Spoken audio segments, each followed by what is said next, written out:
you know, there was a point where he was, you know, he was delusional and having kind of episodes that were drug related, but brushes with the law and flirting with kind of homelessness, and you know, and it was unsustainable.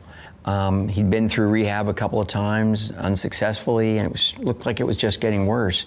For years, Ron Howard looked like the one Hollywood legend who stayed clear of all that behind-the-scenes chaos. Always smiling, always calm, always the golden boy turned master director with a resume that speaks for itself. But what people didn't see was that quiet storm he carried, the unspoken thoughts, the memories, the truths he kept tucked away while everyone else saw perfection. Now, after the heartbreaking news about Rob Reiner's passing shook the entertainment world, Ron has started opening up, and what he's saying is stirring everyone up. He's talking about the real Hollywood, the silent competition, the hidden emotions, and the kind of mutual respect that doesn't always show up on camera. The situation surrounding Reiner's loss clearly struck something deep within him, pushing Ron to think about how fragile everything truly is, how fast things can change, and how even the brightest stars can have complicated histories with one another. What's wild is how personal this feels. Ron's long-kept silence is finally cracking, and his words carry weight. He's hinting at emotions and memories tied directly to Rob Reiner, and people are starting to realize there was more to their connection than anyone ever knew. Today I'm here to announce that our office will be filing charges against Nick Reiner, who is accused of killing his parents, actor-director Rob Reiner, and photographer-producer Michelle Singer Reiner. The story of Ron Howard, born March 1st, 1954 in Duncan, Oklahoma, suddenly feels richer and heavier than ever. Before fame even made sense to him, his parents, actor Rance Howard and actress Jean Spiegel, raised him inside a world where creativity ruled, but discipline never took a back seat. It was a mix of imagination, long hours, and that constant Hollywood uncertainty. That's the world that shaped Ron, but also the same world that bonded him, in ways no one expected, to someone like Rob Reiner. And what he's revealing now might just change how people see both of them forever. Before most kids could even say their first words, Ron Howard was already standing under the hot lights of a movie set. At just 18 months old, he appeared in Frontier Woman, completely unaware that he had stepped into a lifetime contract with the camera. That one tiny role marked the beginning of something that would follow him forever, a career that never really gave him space to step away, even when he wanted to. By the late 1950s, the Howard family packed up and headed to California, chasing the booming dream of television. From that moment, the idea of normal life basically disappeared. Dinner tables doubled as script stations, and his dad, Rance Howard, juggled military duties with constant auditions. Little Ron, still losing baby teeth, was already running lines like a pro.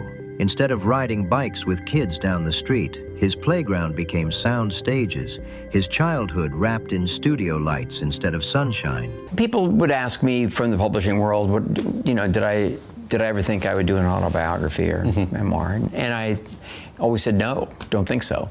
But I asked Tom one day, and he said, well, if you ever do it, focus on your childhood. Years later, Ron would call those early days a golden cage. Safe, yes, but so lonely it almost sparkled with emptiness. He had the security of fame, yet he was locked in a world built by adults, missing out on those simple moments other kids took for granted. Then came the turning point. October 3rd, 1960, The Andy Griffith Show premiered, and 6-year-old Ron instantly became America's beloved Opie Taylor. Overnight, he turned into the nation's idea of pure innocence, a symbol every family adored. But behind that glowing image, there was a quiet little boy finishing homework inside a tiny studio room at Daisy Lou, listening to real laughter and play drift in from outside. His father tried to shield him as best he could, fighting for better scripts, keeping him grounded and always reminding him, never act cute, just act honest. That single lesson shaped Ron's entire artistic soul. But even with a father's love and protection, nothing could erase that ache of being the child everyone adored on screen, yet not truly his own off it. And somewhere during all that pressure and spotlight, Rob Reiner was also rising in the same industry, Another young soul learning how fame can lift you up and quietly box you in. All that pressure, the lights, the eyes watching, the weight of being America's son, it didn't just fade away when the cameras stopped rolling. Those quiet anxieties stacked up year after year until they became part of who Ron Howard was. Now, looking back decades later, Ron openly admits that the wounds from those early years never fully healed. They followed him into adulthood, shaping how he saw fame, family, and even the struggles of people like Rob Reiner, who knew that same strange mix of admiration and isolation all too well. As Ron stepped into his teen years, the world saw nothing but success. But behind that glowing image was a young man carrying the emotional weight of someone twice his age. When The Andy Griffith Show wrapped in April 1968, Ron was only 14, but he'd already lived 8 seasons inside a perfectly written world that wasn't real. He'd grown up surrounded by caring adults on set, yet missed out on the beautiful chaos that real teenage life brings. The mistakes, the freedom, the rebellion that shapes who you are. His education was split right down the middle, half in actual classrooms in Burbank, half between takes with tutors hovering beside rolling dollies. He studied math while grips moved cameras inches from his desk. Lunch wasn't in a cafeteria with friends his age, but with Andy Griffith, Don Knotts, and the stage crew. Those moments were full of love, but also a constant reminder that he wasn't living the same story as everyone else. We were the #1 show in television, and yet Andy wanted to move on. And that's what was going to happen. And I was okay with it. You know, I wasn't like all year tormented by this.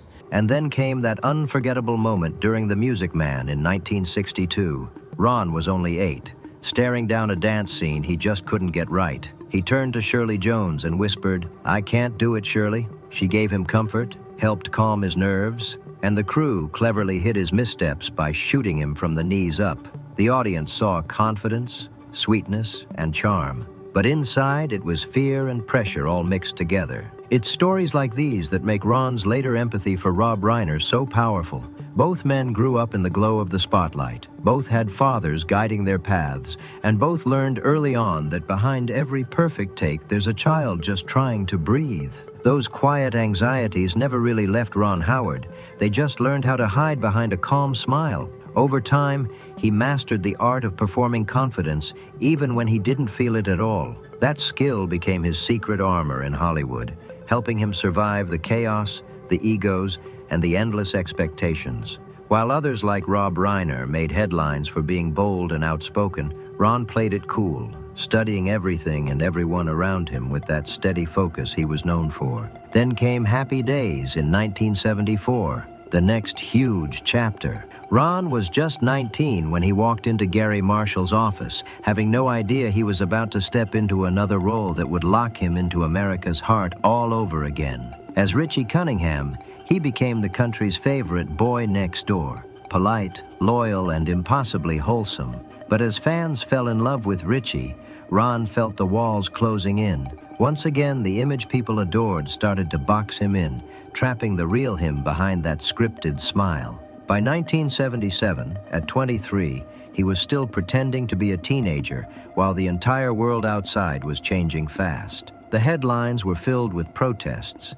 The culture was shifting, and people his age were questioning everything. But Richie Cunningham stayed frozen in a bubble of nostalgia. That disconnect ate at Ron until one day he decided to speak up. He wrote a memo to the ABC network, asking for just one storyline that mentioned the Vietnam War, something real, something that reflected the world people actually lived in. But the request was shut down immediately.